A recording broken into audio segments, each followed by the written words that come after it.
સર્વદાનેષુ સર્વયજ્ઞેષુ વામુ શંભો પુરાણ શ્રવણાત તત્ફલમ નિશ્ચલમ લભે. સર્વ પ્રકારના દાન કરવા, સર્વ પ્રકારના યજ્ઞો કરવા,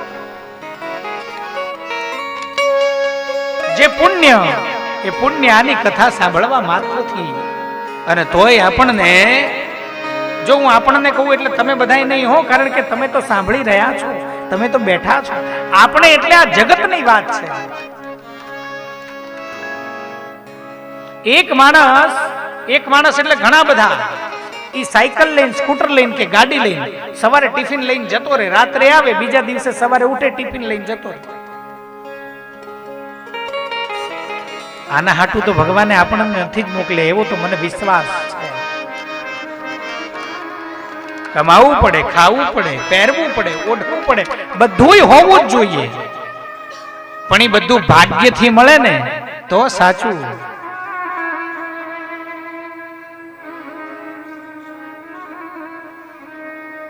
ભાગ્ય ક્યારે સાથ આપે ખબર છે?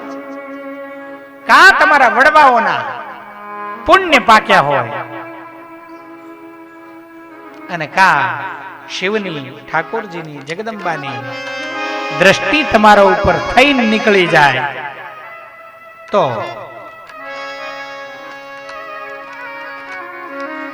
એકો જરા મરઃ સ્યાદ દ્વૈ પિબન્નૈવામૃતમ પુમાન શંભો કથામૃતમ કુર્યાત કુલમેવા જરાદમરમ.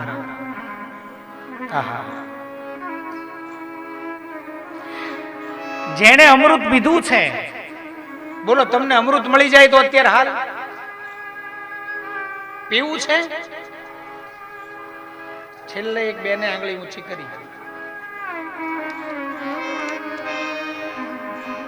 કોઈ દિવસ ના પીવાય, કારણ કે જે અમૃત પીવે એ મરે નહીં. તો કેટલા વર્ષ સુધી અહીંયા ઢૈડા કરવા છે?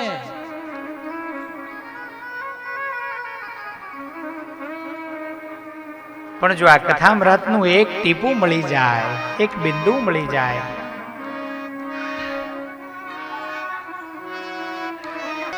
મહાદેવ જો રાજી થશે તો હવે ઈ આપણને લાડ લડાવશે, ઈ આપણને રમાડશે અને જમાડશે.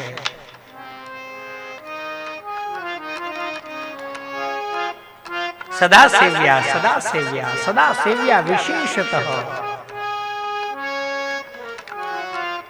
એતत् શિવ પુરાણસ્ય કથા પરમ પાવની. એતत् શિવ પુરાણસ્ય કથા શ્રવણ માત્રતઃ કિમ બ્રવીમિ કિમ ફલમ તસ્ય શિવશ્ચિત્તમ સમાશ્રયે. ચતુર્વિંશતિ સાહસ્રો ગ્રંથોયમ સપ્ત સંહિતઃ ભક્તિ ત્રિકમ સંપૂર્ણ શૃણુયાત તમ પદાદરા. કેવો છે આ ગ્રંથ? ચતુર્વિંશતિ સાહસ્રો,